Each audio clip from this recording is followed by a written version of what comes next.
Señor delegado de Cultura, señoras, señores, antes de empezar me gustaría, aunque sea un poco, no sé, así de aquella manera un poco violento, pedirles por favor que apaguen o pongan en silencio los teléfonos móviles, por aquello de los medios de comunicación que se introducen en las grabaciones y también por el mero hecho del conferenciante. Señor conferenciante, sea usted bienvenido a esta su casa, a este garon, a este sitio, un lugar tan emblemático que tenemos aquí en Isla Cristina, que es y será, aunque fue un centro de trabajo, un centro muy bonito, donde se gestó pues parte del nombre de Isla Cristina y en un futuro no muy lejano, esperemos, será todo lo que queramos los isleños que sea. Don Antonio José Garrido Duque, bienvenido, como le he dicho antes. Nació y reside en Ayamonte. Es economista por la Universidad de Huelva. Desde hace 25 años lleva realizando diversos tipos de publicaciones y trabajos sobre una de sus pasiones, la historia. Ya en el año 2000 realiza la primera ponencia en la provincia de Huelva sobre el terremoto y el tsunami de 1755. Han sido numerosos los artículos con temática pesquera, aunque muchos centrados en las embarcaciones tradicionales de nuestra costa. Publicados precisamente estos artículos por Antonio en la Gaceta de Ayamonte y en la UZ de aquí de Isla Cristina, que esperemos, ya que se encuentra con nosotros uno de sus integrantes, que no se nos pierda en la UZ. Una de las poquitas cosas que, como tantas en Isla Cristina, que se puede perder, pero por favor que no se pierda. También en las revistas de la fiesta de Punta del Moral ha publicado Antonio, en las revistas de la fiesta de Canela, en las revistas de las fiestas de las Angustias de Ayamonte. Realizó en el año 2000 también aquí en Isla Cristina la ponencia Historia en imágenes de las embarcaciones de pesca. Colaboró con unas ilustraciones en el libro de Vicente López Márquez, Isla Cristina por los caminos de la historia. Nacido de el laúd, por eso, para que la historia no nos abandone sobre esa calle, por favor, que no se pierda el laúd. También ha realizado diversas ponencias en las jornadas de historia de Ayamonte.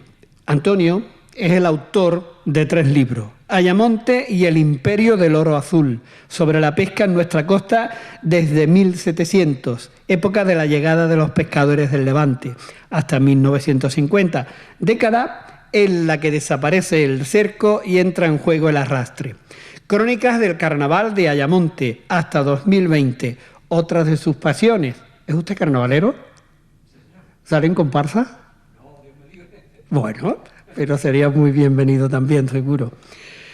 Lope Martín, piloto de India, sobre la importancia y colaboración de Ayamonte en los primeros días del descubrimiento de América, que mucho se ha escrito sobre una de las gestas más importantes de la historia de la humanidad, tan denostada hoy, pero seguro que mucho tendrían que decir si se investiga sobre muchos habitantes, seguro que de Ayamonte, de Lepe, de Cartaya, fueron en los viajes de ida y vuelta, y no menos en los viajes andaluces o los viajes un poco ahí también denostados que le decían de segundo orden, pero no, seguro que de los de primero, esa gesta tan importante. Señoras, señores, es un placer tener hoy aquí a Antonio José Garrido Duque para hablarnos precisamente de los miradores o torres de bandera de aquí de Isla Cristina. Sea usted bienvenido, don Antonio, cuando quiera. Muy buenas tardes a todos y a todas. Me ofreció Francisco Zamudio la posibilidad de dar aquí una charla, como me dedico a estos menesteres de vez en cuando, y la verdad que no tenía específicamente nada hecho para este momento. Hablando ahora con Vicente López, le estaba comentando que de cara al año que viene quiero hacer algo para las jornadas de historia de Ayamonte, pero que esto es un proceso complicado, porque son muchos meses de trabajo y demás para hacer una ponencia. Lo que sí le brindé la posibilidad de que tenía hecho un trabajo sobre los miradores o torres de bandera en Ayamonte y que si le parecía bien, podía adaptar un poco el trabajo para venir aquí a hablaros del tema. Le pareció bien Y eso ha sido por lo que estamos aquí hoy.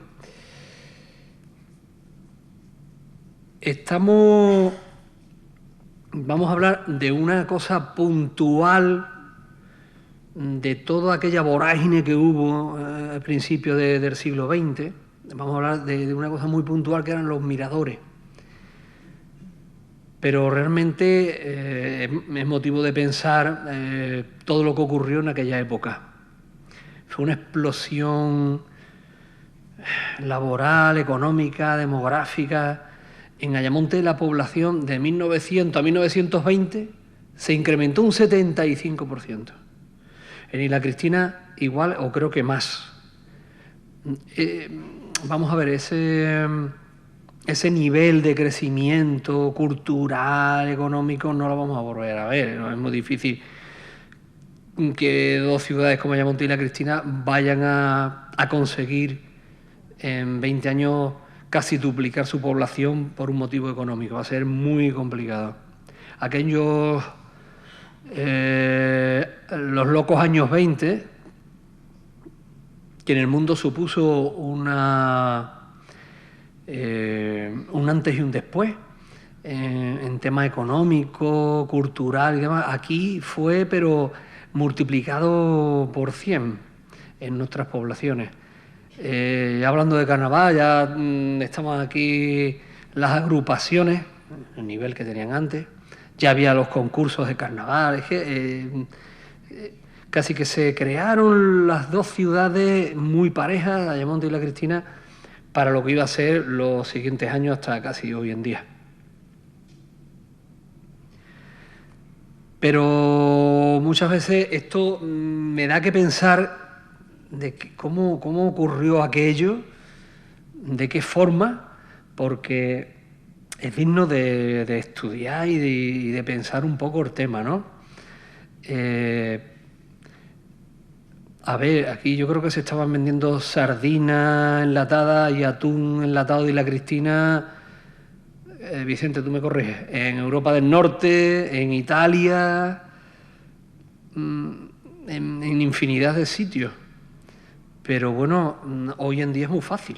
Hoy en día tú creas algo, te pones a producir algo y tú dices, hay una feria de muestras en Berlín y contactas allí con el consulado y pagas un espacio, alquilas un stand, muestras allí tus productos, coges el vuelo desde Faro, desde Sevilla, estás en hora y media en Berlín. La cosa ahora es muy, muy fácil. Pero antes era muy complicado. En todos los aspectos. Siempre recordaré, mi madre me dice que mi abuelo por parte de padre era el dependiente, el encargado, que llevaba la tienda para adelante, una tienda que había de licores y aguardientes y bebidas al lado de la Plaza de Abasto en Ayamonte. Le decíamos ser del aguardiente, pero él simplemente era el encargado, el empleado. Y recuerdo siempre que mi madre me decía que mi abuelo cogía el carro y la bestia, la mula, y no había todavía amanecido y se iba a Huelva a comprar aguardientes, licores y demás. Y volvía a Ayamonte ya de noche, ¿sí? Empleaba todos los días. Eso es lo que había antes, y no había carreteras menos, ni asfaltadas, y lo que había eran caminos, había que vadear arroyos, eso es lo que había antes. Entonces, en esas circunstancias, que se pudiera conseguir esa explosión demográfica, económica, ¿cómo se consiguió eso? Yo pienso que a base de mucho esfuerzo, un esfuerzo brutal, tanto físico, esos 50 o 60 marineros en un galeón jalando la red de algodón, alquitraná, para arriba y después roa faena, darle la vuelta a la red, un esfuerzo físico brutal. Y si nos remontamos 10 años antes, esos galeones a remo de 25 o 30 hombres remando, haciendo el cerco, un esfuerzo físico brutal, pero también fue un esfuerzo muy importante a nivel industrial, hubo muchas personas que fueron cabeza de inversión, apostaron sus capitales para invertir en embarcaciones, en fábricas. Así sí se pudo llegar a conseguir todo esto. Urbanísticamente la explosión fue exactamente igual. Había que dar habitación, había que dar vivienda a casi el doble de población. Pero es que aparte de eso había que dar posibilidad a cientos y cientos y cientos de metros cuadrados industriales. Se necesitaban fábricas, charangas, se necesitaba todo. La explosión que hubo económica, laboral, fue enorme. Y con mucho ingenio, como se solventaba al vender en Europa del Norte. Bueno, había los puertos, fundamentalmente los puertos, aunque hoy en día el 90% o más de todas las mercancías del mundo se mueven por el mar, aunque nos parece mentira. Después llega al puerto y se transportan por carretera y demás, pero el 90% de la mercancía hoy en día sigue siendo por mar. Y después mucho ingenio, la agudeza de nuestros abuelos y nuestros bisabuelos y tatarabuelos fue increíble.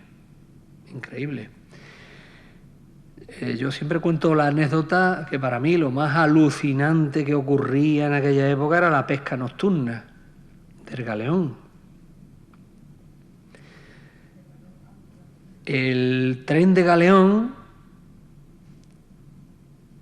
salía sobre las 5 o las 6 de la tarde por la ría o por el río Guadiana, cogían la barra y se iban a pesqueros.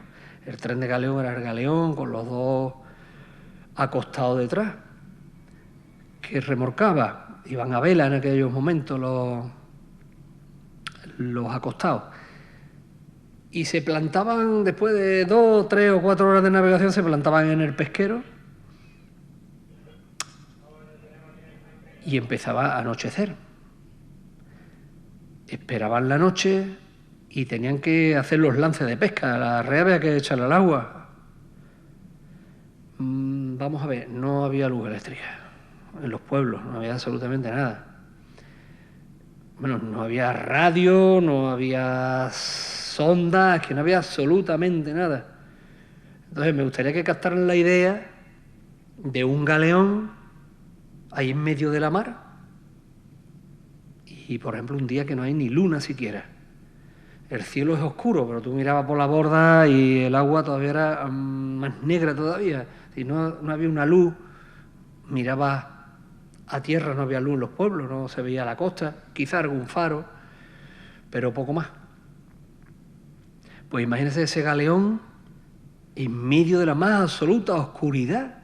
Bueno, allí a lo lejos se veía las lucecitas. Un galeón llevaba 5 o 6 bombillitas chiquititas, unas maripositas que se veía poquito en cubierta, pero bueno, allí a lo lejos se veía uno, otro galeón se veía allí. Pero en esa oscuridad el galeón tenía que echar la red y ahí es donde para mí aparece lo más ingenioso, lo más alucinante de que se hacía en aquella época, que era pescar en esas condiciones. En esas condiciones el galeón tenía que localizar un banco de peces. Ustedes imagínense que ahora mismo apagamos la luz y yo dejo este teléfono aquí y tienen ustedes que localizar el teléfono. Y apagamos las luces. Pues en esa circunstancia en la que estaba el galeón. Pero bueno, pues más Henry, porque el banco de peces se iba moviendo. Imagínate, encima este teléfono con la luz apagada, tiene usted que encontrarlo. Y encima el teléfono se mueve. ¿Cómo lo conseguían? ¿Cómo conseguían pescar en esas circunstancias? Bueno, todavía no he empezado con los miradores, ya llegará el momento de empezar con los miradores. Los galeones llevaban en la tapa regala de la mura de estribor, la tapa regala es la tabla que va por los bordes desde la proa hasta popa, esa tablita que va. Ahí a los galeones le ponían un tarugo de madera atornillado Y de los marineros que iba, uno de proa llevaba un gigantesco mazo de madera, como el que tiene Vicente aquí expuesto ahora mismo, un gigantesco mazo de madera, y esa persona se dedicaba a dar unos porrazos con toda la fuerza que tenía al tarugo ese de madera que iba ahí en la tapa regala, en el borde del barco, en la parte derecha, siempre iba ahí. Pegaba unos porrazos impresionantes. El galeón iba andando poquito. Tenemos que tener en cuenta que los galeones no asustaban mucho a los bancos de peces porque el motor, las máquinas llevaban una máquina de vapor, ¿vale? No era un motor de gasoil, que es un motor de explosión y hace mucho ruido. La máquina de vapor es muy silenciosa, era muy silenciosa. Iba andando por el pesquero, muy poquita máquina, y este hombre pues iba pegando porrazos como si no hubiera un día de mañana, en la más absoluta oscuridad. Esos porrazos que pegaba se transmitían por todo el casco del barco, por todo el costillaje y por todas las tablas se transmitía. Y al fin y al cabo, el barco lo que hacía era convertirse en una caja de resonancia como la de una guitarra, para que nos entendamos todo el mundo. Esos sonidos de esos majazos que pegaba, de esos porrazos, el barco lo que hacía era amplificarlo, el propio casco del barco los amplificaba enormemente y llegaban al agua amplificado el sonido. ¿Qué ocurre? Que si ahí cerca había un banco de jurel o de sardinas y les llegaba esos sonidos, ¡bam!, hombre, los animalitos se asustaban y se movían, ¿no? El pescado azul, cuando se mueve, crea lo que se le llama la fluorescencia. Y por muy negra que sea la noche, aunque no haya luna, se ve, si se mueve un banco de sardinas, se ve unos reflejos. No sé si en casa habéis tenido alguna vez un choco, un calamar, que también había apagado la luz de la cocina y tenía el choco ahí encima. Es como fluorescente, ¿me entiendes? Entonces los pececillos, cuando las sardinas, pescados, jureles, cuando se mueven así muy ligeros y se rozan unos con otros, eso provoca una fluorescencia. Toda la tripulación estaba vigilante por un lado o por otro donde se veía esa fluorescencia, y una vez que detectaban esa fluorescencia, pues ahí está. Muchas veces tiraban una boya de cristal con una vela dentro, al centro del cardumen, del banco de peces, para más o menos fijar más o menos por dónde está y así poder ya hacer el cerco. Pues así pescaban por la noche de la forma más increíble y más alucinante que yo, no sé, no me podía imaginar esto. En fin, bueno, es un momento, creo, ya de pasar a hablar de los miradores, ¿no?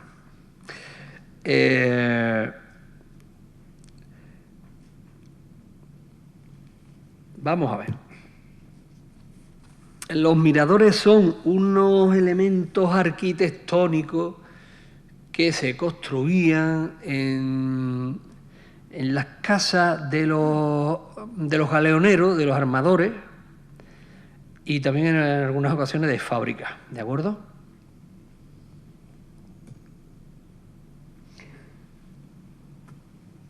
Esta foto la he obtenido del libro de Vicente López. Este libro, aunque tengo otro igual en casa, más actualizado, este es un libro que creo que todo el mundo debería tener en su casa, ¿eh? Y todo el mundo leerlo. El libro Y la Cristina por los caminos de la historia, ¿vale? Ya hay una segunda edición más ampliada y mejorada. Y yo creo que toda persona de la Cristina debe tener esto. Yo lo tengo firmado por Vicente desde 2006. Me lo he leído, lo tengo subrayado, lo tengo con anotaciones, con cosas, porque creo que es indispensable, ¿no?, para entender y la Cristina y todo lo que ocurre en aquellos años. Esta foto del libro, en el cual vemos la fábrica de cordero y mantel con el mirador, que hablando antes, estamos hablando aquí porque al final del todo voy a hablar de Cádiz, pero en Ayamonte y en Cádiz y también en Sevilla, estos miradores eran torres, mientras que aquí en la Cristina creo que eran mucho más mirador auténtico, es decir, que descubierto. Yo hablaba antes que te tienes que llevar unas pocas de horas mirándola más, como haya nortazo o algo. Bueno. La verdad que fue un boom entre 1915 y 1920 que se construyeron todos estos miradores. También del libro de Vicente López, por eso vuelvo a decirles que deberían de tener cada una de ustedes en su casa este libro. Esta foto con el señalamiento ahí de distintos miradores. El problema es que ya creo que nada más queda uno, ¿no? O ninguno, ¿no? Pero ahora mismo actualmente Vicente Nisla nada más queda uno, ¿no? Vale.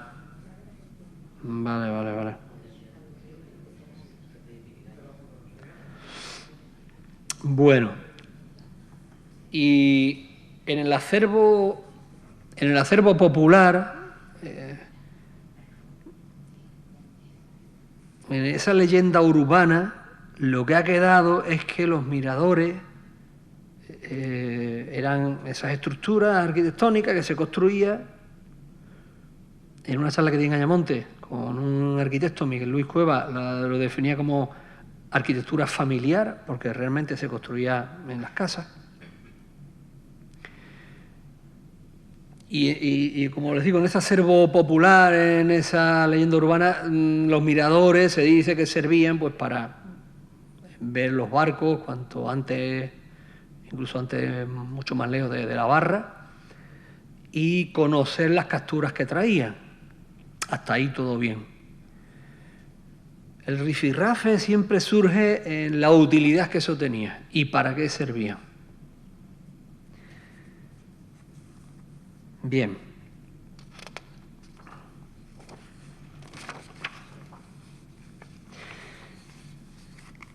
Que yo sepa, no hay un texto en ninguno de los documentos, ni libros, ni archivos que he podido tocar, en el cual se explique, ni ningún artículo de prensa ni nada, en el cual se explique para qué servían los miradores. No hay documento alguno. Las licencias de obra de aquellos años, he tocado el archivo municipal de Ayamonte, y en el de Isla creo que será 3/4 de lo mismo. Las licencias de obra que había antes, bueno, antes eran inexistentes, no había licencias de obra, ya se empezaron a hacer sobre esos años, ¿vale? Y las primeras que habían, consistían las licencias de obra en una solicitud de construcción o modificación de la vivienda o de la fábrica, en un simple folio, en un simple papel. Y la solicitud de construcción según el plano de la fachada que se adjuntaba. Por lo cual debemos entender que de lo que se desprende es que lo más importante era casi decir que vas a hacer una obra y cómo quedaba la obra o dónde estaba localizada la obra para tener todo estructurado. La verdad que era un simple dibujo. Este es uno de Ayamonte, por ejemplo, que cualquier niño de la ESO ahora mismo hace virguería, mucho mejor que esto. Pero antes lo que se exigía en el ayuntamiento, por lo menos en Ayamonte, era esto. Me presenta usted un folio, una solicitud, que Pepito Menganito, que tiene una vivienda, tengo una fábrica y voy a hacer una ampliación o voy a construir un mirador, pero nada más, nada más. Bien. Sin embargo,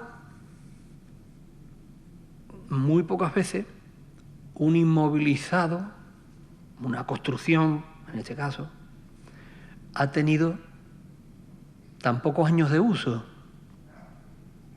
En cuanto vino la radio, ya esto dejó de tener sentido. Tienen ustedes un interesante artículo de Vicente López Márquez sobre la radio costera, que le puso la puntilla definitiva a los miradores. Los miradores en 20, 25 años dejaron de tener uso y función.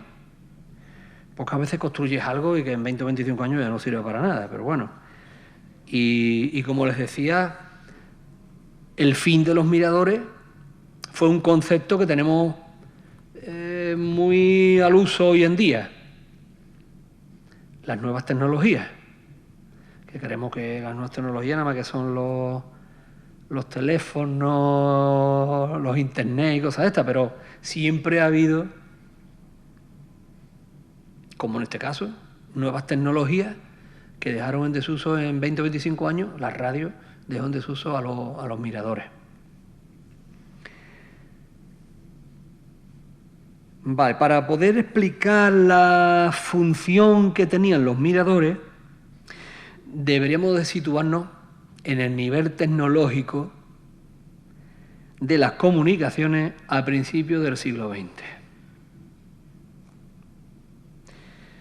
Pero es que a principios del siglo XX las comunicaciones eran las mismas que cuando se hicieron en el siglo XVIII las torres almenaras, en el siglo XVII y XVIII las torres almenaras. Las torres almenaras se comunicaban, la torre de Canela con la del Terrón, se comunicaban con fogatas arriba. Pero es que al principio del siglo XX es que eran las mismas comunicaciones las que existían.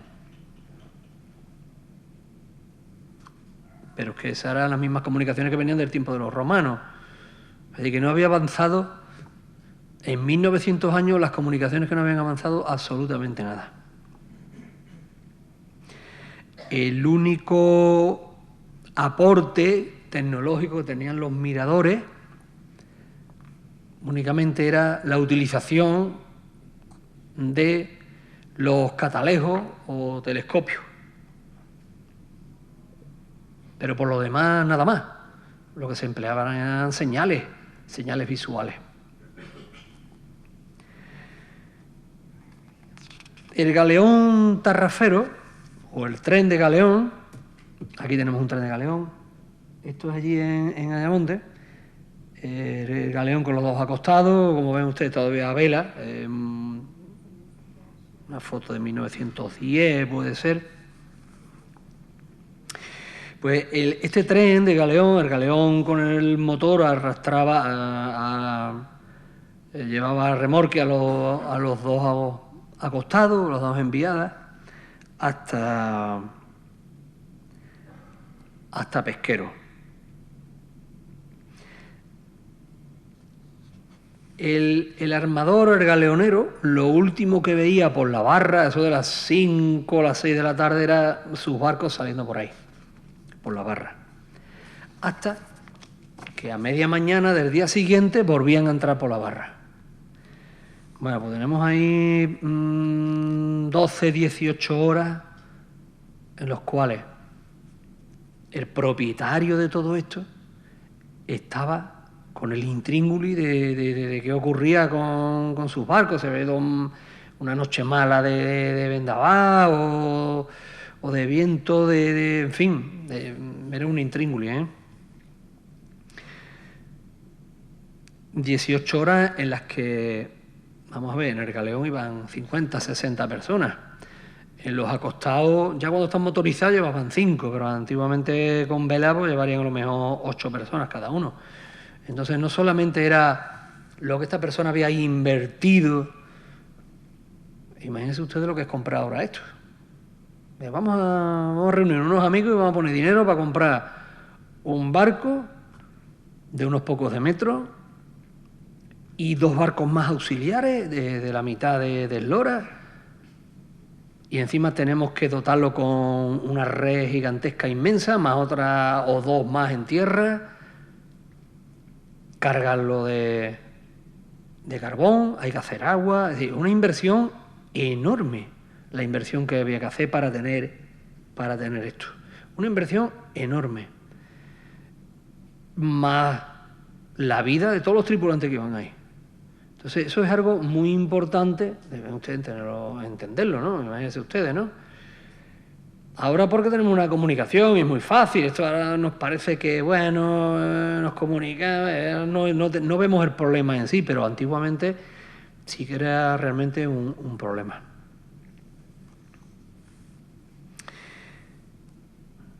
Siempre se ha especulado que la traída de las capturas suponía un hecho importantísimo por la trascendencia económica que representaba. Siendo esto lo que plantea el armador intentar conocer anticipadamente el cargamento que traen sus embarcaciones a la lota. Solamente un adelanto de 2 o 3 horas suponen un estimado y valiosísimo tiempo para anticiparse en algunas actuaciones comerciales, con lo que intentar obtener un mejor beneficio empresarial.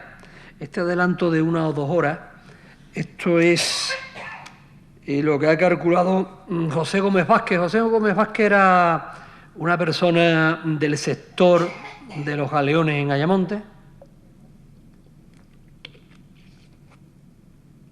Era empleado de fábrica, pero una persona muy metódica, que tenía muchas anotaciones, ha escrito muchos artículos sobre la pesca de los galeones, las cantidades que se pescaban anualmente, y él estimaba perdón.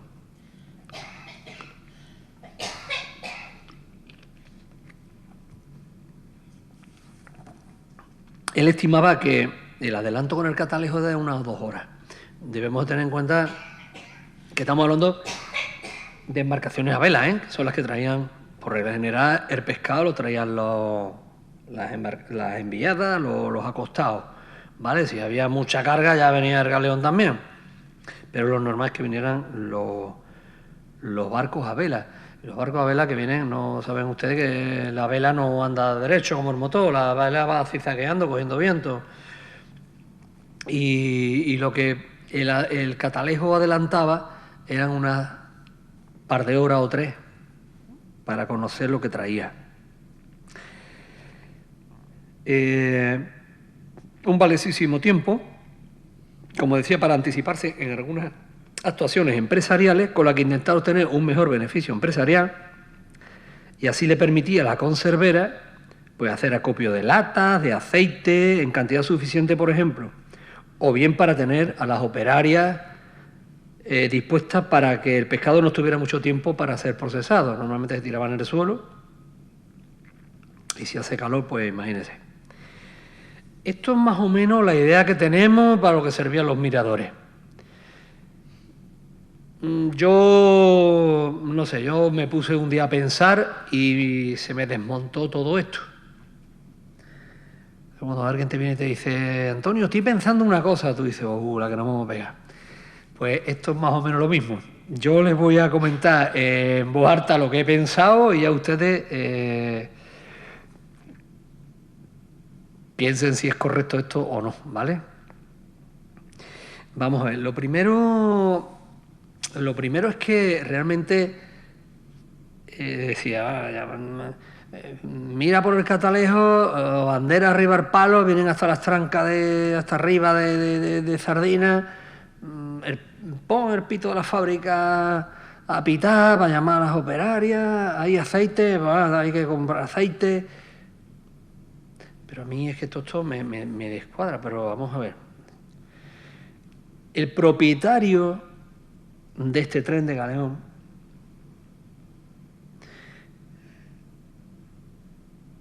no podía llevar lo que traían los acostados, no lo podían llevar a su fábrica.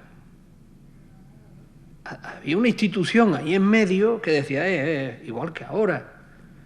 Perdón. Esto por lota.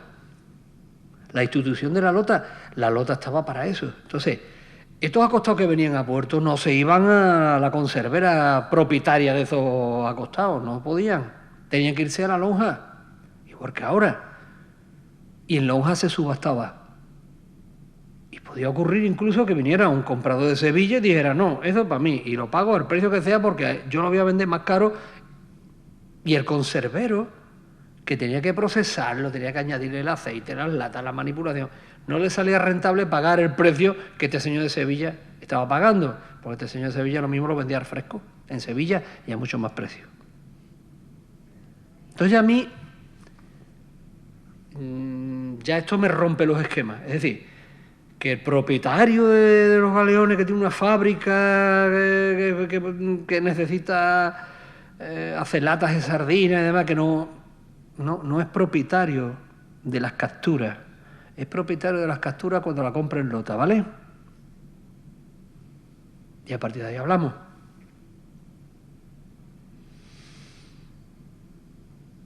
¿Para qué servían entonces los miradores? Bien. Pero no solamente eso, ¿eh? Es decir, ¿para qué teníamos que tener 2 horas o 3 de anticipación? Para pitar la fábrica, que las mujeres vinieran pitando. Vamos a ver, ¿qué tarda una mujer en salir del final de la Avenida España y venir aquí al muelle? Yo les pregunto. Una mujer que está en su casa, el pito de la fábrica, ¿no? Le ponía la bata, las tijeras en el bolsillo y salía pitando para la fábrica. ¿Qué tarda cualquiera de nosotros, que tardamos en venir del final de la Avenida España hasta aquí, hasta el muelle? ¿10 minutos? Entonces, ¿para qué un adelanto de 2 o 3 horas? Tampoco le encontraba yo sentido a los miradores de las otras cosas que se hablaba es que, hombre, la fábrica, si ve que viene el barco cargado, que ya os he dicho que aunque venga cargado no era para ti, era para ti si lo pagabas en lota. Pero imagínate en el buen momento en que te quedas con lo que traen tus barcos, lo tienes que pagar igualmente en lota, lo que tienes es un 7, un 10% de lo que pagaban por los costes de vender en lota y demás. Ese es el único ahorro que puedes tener, un 7, un 10% nada más. Entonces, si no te podías quedar con la pesca que tú traías, si las mujeres venían en 10 minutos a la fábrica, ¿para qué los miradores? No sé si me explico lo que les intento transmitir, ¿vale? Porque la leyenda que había era esa, ¿no? Y otro tema más. Por ejemplo, el acopio de aceite. Acopio de aceite. Bueno, una fábrica que le viene un montón de pesca y vamos a suponer que se la quede el conservero, el propietario del galeón, se queda con la pesca y unas pocas de botas de sardinas y va a la fábrica y no tengo aceite. A ver, es que ni hoy mismo en día conservera importante aquí en Isla Cristina.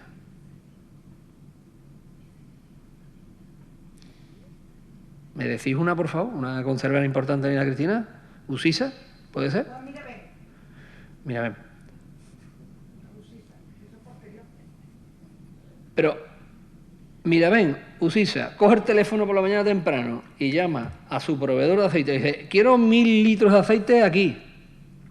Y el proveedor le dice, sí. Había que preverlo, ¿no?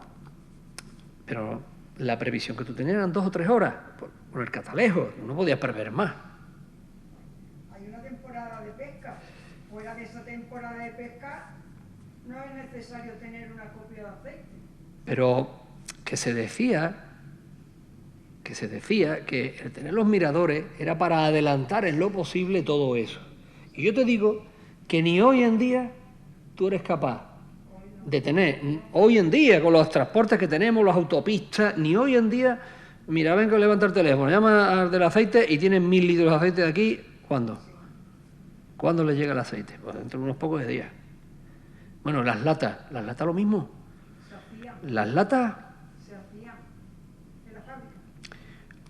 Las latas se hacían en la fábrica, había que hacerlas, vale, tenemos un adelanto de 2 o 3 horas, me parece muy bien. Pero las latas, la hojalata venía del País Vasco. Pero aparte de venir del País Vasco, había que litografiarlas.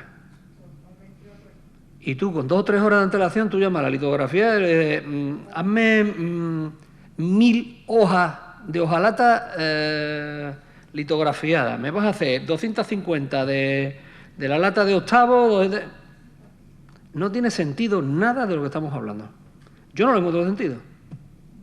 Mirándolo con la vista en este momento, no con la vista en ese momento. No, con la vista en este momento, lo estoy diciendo, que yo no entiendo. No tiene sentido nada. Yo le estoy diciendo que no le encuentro sentido nada de la leyenda urbana esta que tenemos, que con los miradores se ponía a funcionar todo. Y yo no lo entiendo, por las razones que le estoy dando. Porque nosotros no lo vivimos. Bueno, yo por las razones que le estoy dando, entiendo que no tenía sentido ninguno lo de los miradores.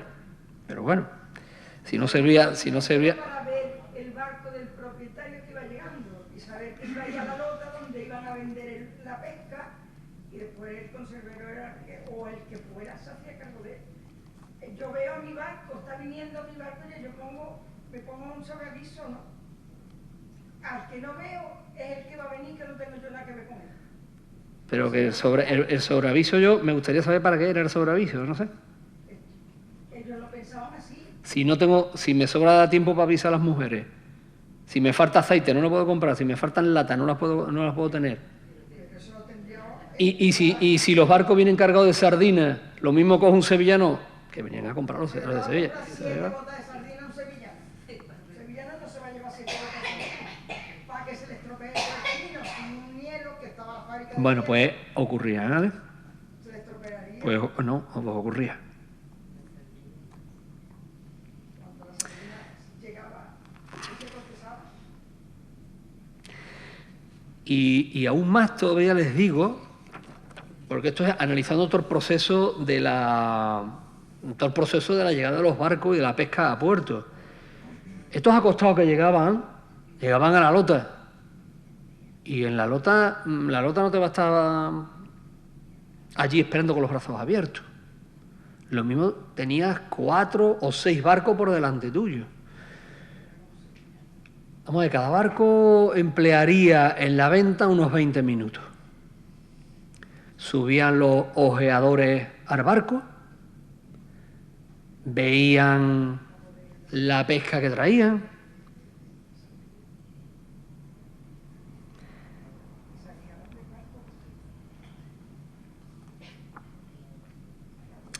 Tengo aquí de José Gómez Vázquez, precisamente, de un artículo de la Gaceta, cosas que él publicó y lo que se movía en aquellos momentos en los acostados en la lota, ¿vale?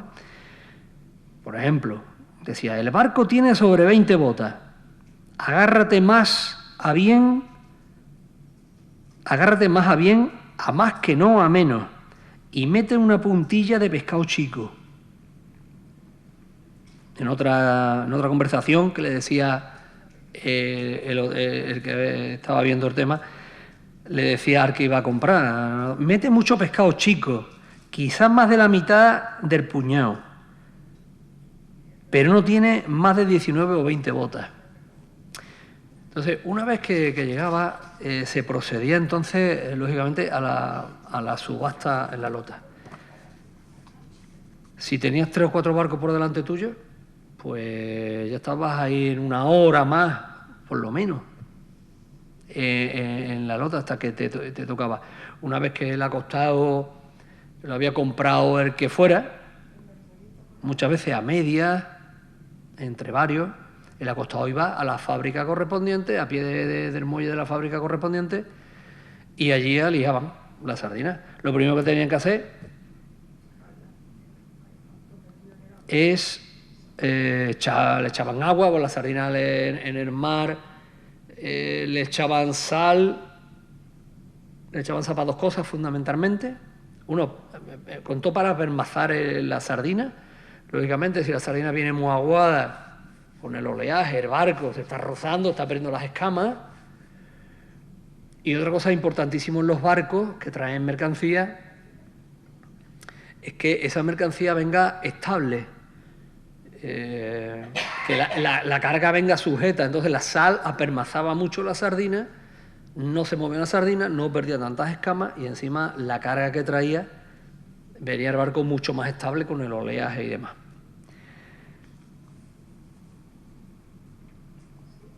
Bien.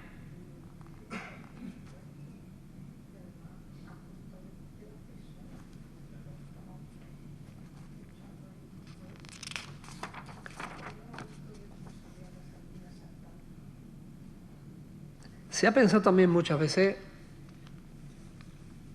que los miradores o las torres de bandera pudieran ser un signo de distinción.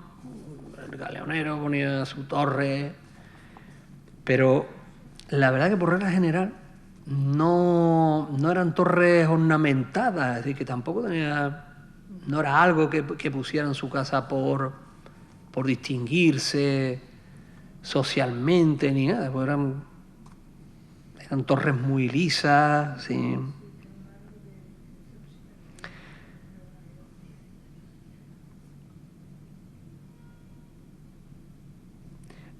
No fue entonces hasta 1947 cuando por entonces empezaron a instalar a bordo algunas tarrafas las emisoras de radio. Y por ello, siguiendo también a José Gómez Vázquez, decía, y por ello era arraigada costumbre conocer en la distancia la pesca que el acostado traía, a lo que se dedicaba un empleado de la cofradía de pescadores.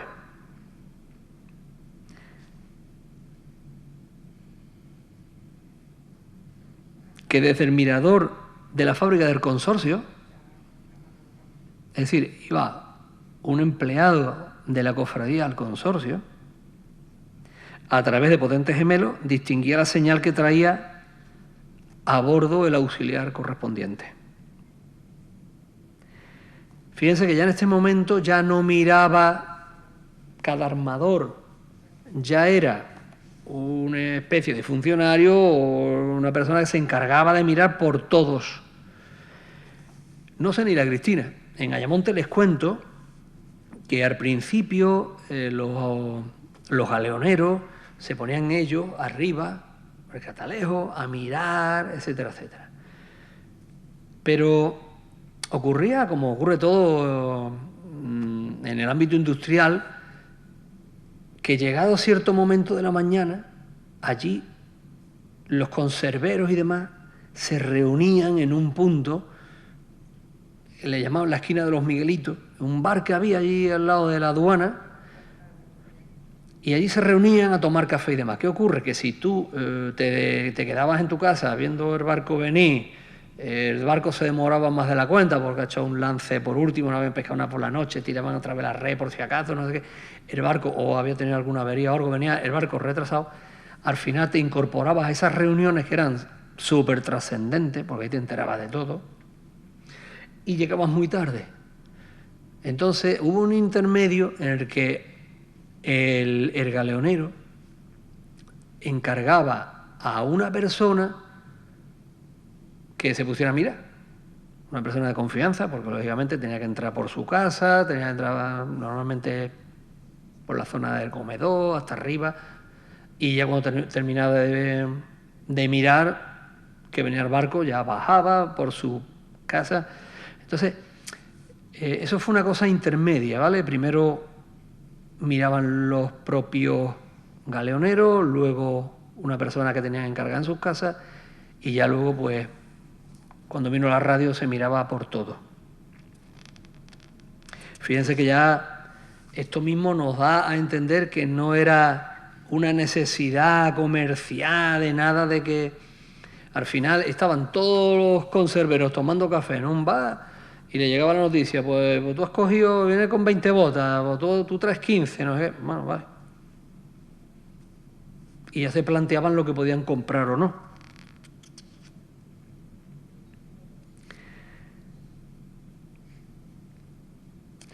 Lo normal es que cada armador tuviera sus propias señales, ¿vale? Pero al fin y al cabo todos conocían las señales de uno y de otro. Lo que se empleaba era una bandera o un trapo. Encontré este código de señales entre el bote Manolito, que era de... iba con el galeón Catalina de Ayamonte, y encontré esto, ¿vale? Es lo único que he encontrado sobre las señales que empleaban los barcos. No sé si lo ven ustedes ahí bien, les leo. Bote Manolito, y ponía de 500 a 1000 kilos en la trayera. Es decir, una bota son 500 kilos. 1 o 2 botas en la trayera. Si trae 1000 o 2000 kilos, así, 2 o 4 botas en la popa. Esas las señales. Bueno, quizás en el bote Manolito metieron un patrón nuevo o algo y le dijeron, mira, esto es lo que tienes que hacer. ¿Vale? La trayera es esto que le he puesto aquí, es ese cabo que va desde la punta del mástil hasta más o menos la tapa regala, más o menos. Lo que hace es un refuerzo que lleva el mástil para cuando la vela que no rompa el palo, un refuerzo que lleva. Pues ahí en la trayera se ponían la bandera o se ponía un simple trapo, porque si ven ustedes aquí no está hablando de bandera ni de trapo, aquí no está hablando absolutamente de nada. Aquí lo único que le está diciendo es que me pongan una señal y según el sitio de la señal, ya yo sé lo que tú traes.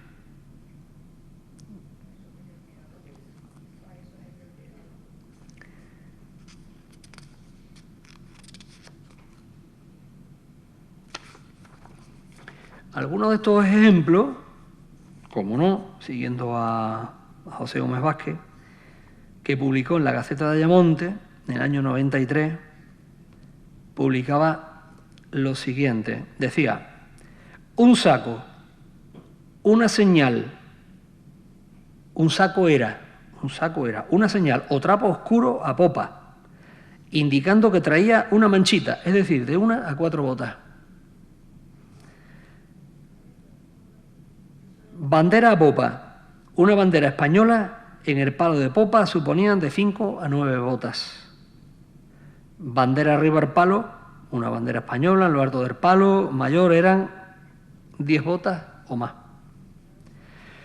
Un conservero de Ayamonte, Pedro Jesús Flores, fallecido, me indicó otro tipo de señales. Me decía, Antonio, un saco eran 2 o 3 botas. La bandera popa de 7 a 8, en la trayera sobre 10.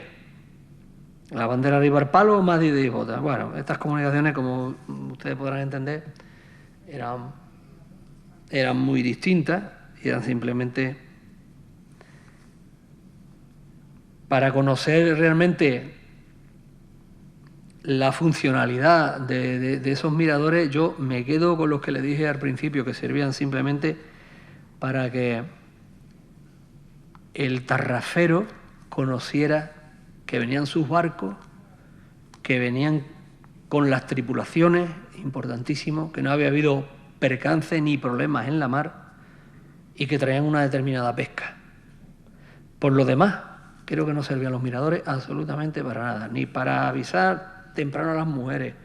Ya les digo que tardaban 3 horas en venir, más otra hora más en la lota. Son 3 o 4 horas que estaba el pescado sin ir a la fábrica, si es que lo comprabas tú. Y después de la lota a la fábrica otra hora más, mientras desapermazaban las sardinas. Estamos hablando de 5 horas. Si no podías comprar aceite, no comprar lata, las mujeres venían en 10 minutos. Todo lo demás, entiendo que no tenían sentido los miradores. Por último, les quiero recalcar que, al fin y al cabo, esto fue una moda que vino de Cádiz.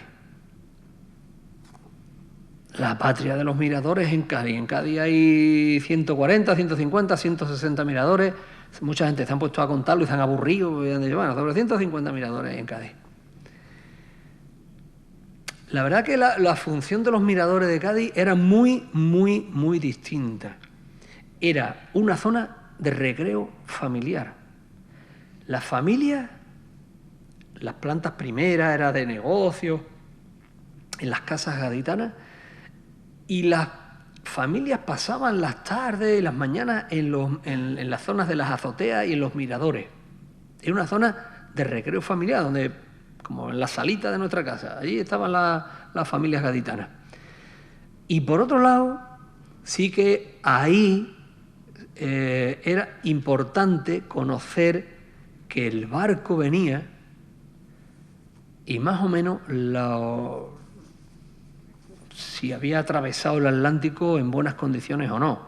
La carga y lo que traía normalmente ya la sabía, ¿vale? El comerciante o el propietario del barco ya sabía más o menos, porque habían cargado las compras, había llevado productos para Sudamérica o para Centroamérica y la había traído. Pero los productos que traían esos barcos que traían de América, eso no pasaban por lotas, no existían lotas para esos productos. Para el pescado sí, súper importante. Es donde trincaba el Estado, igual que ahora trinca impuestos, ¿no? Ahí se paga impuestos y tradicionalmente se ha pagado impuestos. Pero esos productos que venían de América no pasaban por lonja, no había una lonja de pescado, de productos que traían de allí. Directamente, el propietario del barco tenía que buscarse la vida para buscarse los estibadores que le bajaran la mercancía que traía, hablar con comerciantes que, oye, que traigo esto, no sé cuánto. Ahí sí que tenía un uso razonable los miradores. Pero no aquí cuando se desmonta todo, ni por razón de tiempo siquiera.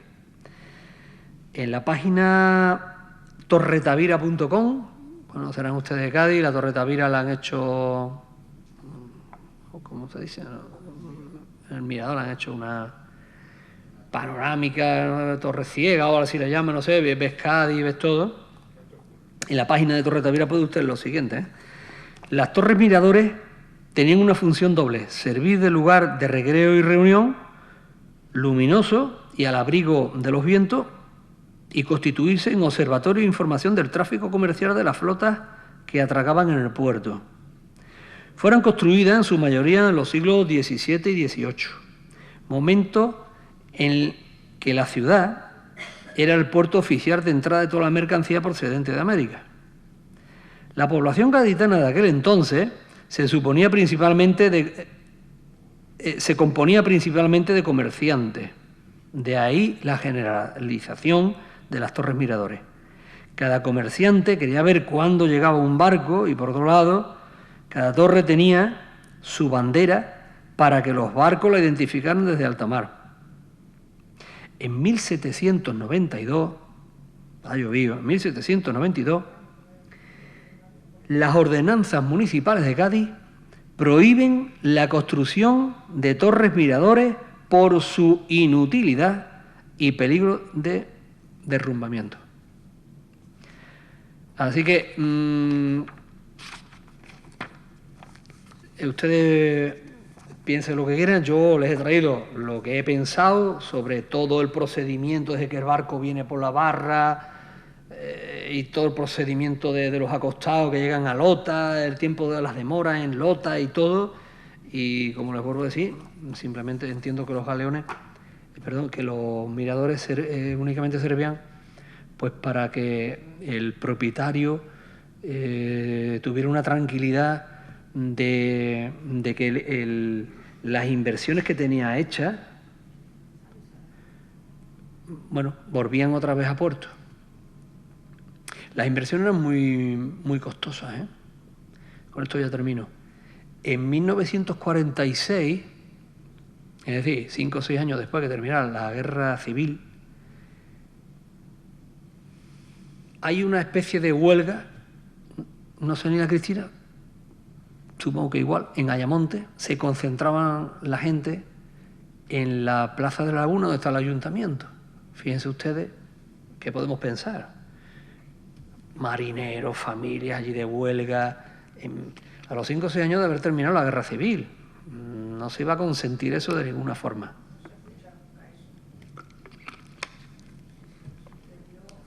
Bien. Pero había un problema gordísimo, y es que había, que les voy a contar, un hambre atroz en la sociedad en aquel momento, en Ayamonte y supongo que en la Cristina exactamente igual. Esto era ya finales de marzo de 1946. Bueno, no es que se cortara con la fuerza o la Guardia Civil, esa especie de huelga, de motín de la población. No, al contrario. Se reunieron en el ayuntamiento el alcalde, concejales y los armadores de tarrafas y conserveros. Era la situación tan trágica que se reunieron, le dieron la razón a la población, porque es que era un hambre famélica, y se reunieron en el ayuntamiento con la siguiente consigna. Aunque era a finales de marzo entendan ustedes que no es campaña de sardinas ni de pescado azul. Bueno, pues entre todos decidieron armar un tren de galeón y salir a pescar. A ver si tenían suerte y podían adelantar la campaña de ese año. Se optaron por armar 3 tarrafas, el Peninsular, el España y el Imperio. El Imperio es un barco que ha estado aquí en Isla Cristina, que después fue para Ayamonte.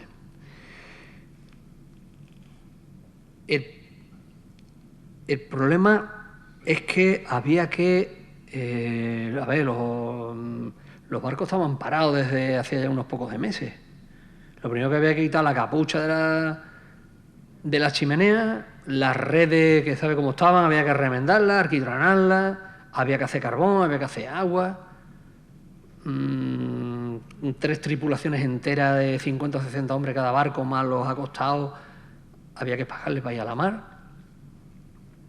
Eso era un dinero enorme. Entonces decidieron que aunque salieran estos 3 galeones, lo iban a pagar entre todos los conserveros y entre todos los galeoneros de Ayamonte. Desgraciadamente, al día siguiente volvieron los 3 galeones sin la más mínima pesca. Y la fiesta costó 133.000 pesetas, que imagínense lo que puede ser hoy. Pero lo digo que era muy importante, muchísimo coste, el tener las inversiones de los barcos, y que creo que por eso era la existencia de los galeones. Y por mi parte, comenten ustedes lo que quieran, colorín colorado, este cuento está acabado.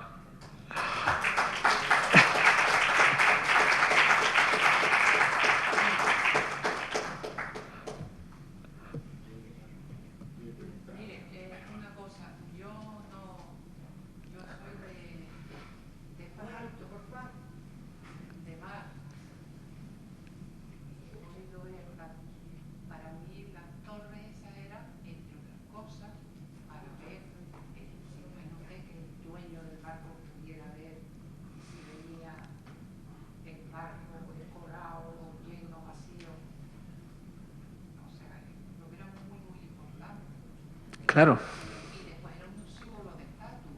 Si yo en mi casa, en la torre, yo también, que tú no la tienes, papá con el marco, no lo tienes. Yo ahí no estoy de acuerdo con usted. En lo primero sí. Que después no tardaran mucho, es decir, la vida útil de las torres no fuera muy larga, porque claro, ya después se metió la radio. Pero, verá, Yo veía mi barco ir y volver. claro, eso. Hasta más no lo veía. Pero para eso nada más, es mi opinión, igual que la suya. Es para eso nada más. Pero no. Pero pasa que se crea una fábula, una leyenda urbana, que venía el barco por ahí, ya el armador, organonero, ya la fábrica pitando, no sé qué. No ocurría nada de eso. No le pondría la poesía, que quisiera, pero Y lo segundo, no estoy de acuerdo con usted, porque si, ya le he dicho que si fuera para un signo distintivo de opulencia, de aquí estoy yo tengo galeones, no se hubieran hecho este tipo de torres, se hubieran hecho más, por ejemplo, como las que hay en Cádiz, ¿no? En Cádiz, pero es que las de aquí no eran así, eran simple torres. Vimos al principio, sí, es una torre y es que eran cuadradas. En Ayamonte todavía hay 3.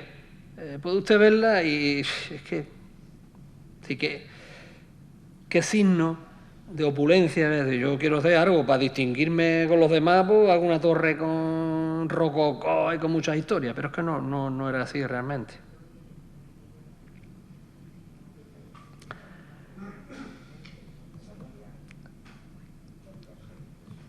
¿Alguna pregunta?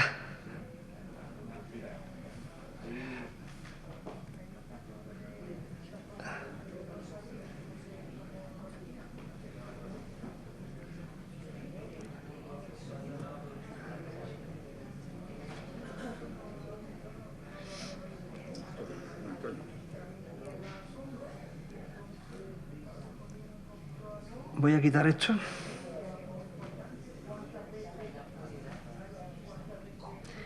Pues no lo veo. Pues nada.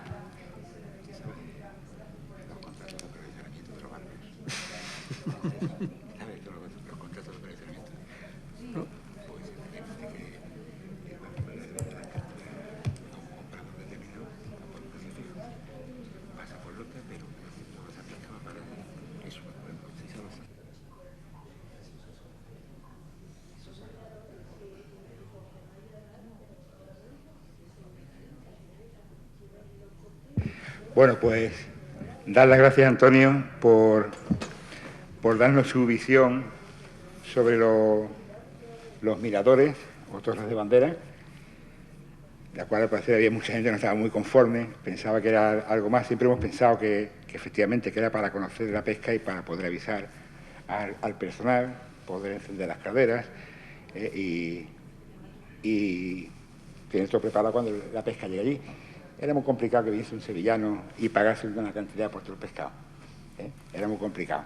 Yo sigo pensando que efectivamente que una de las principales finalidades, aparte de saber que el barco venía bien, era para preparar las conserveras.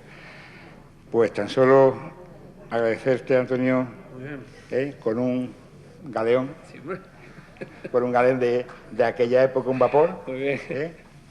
tu participación en los martes culturales con esta Estupendo. interesante ponencia que nos ha presentado. Muy bien. Muchísimas gracias.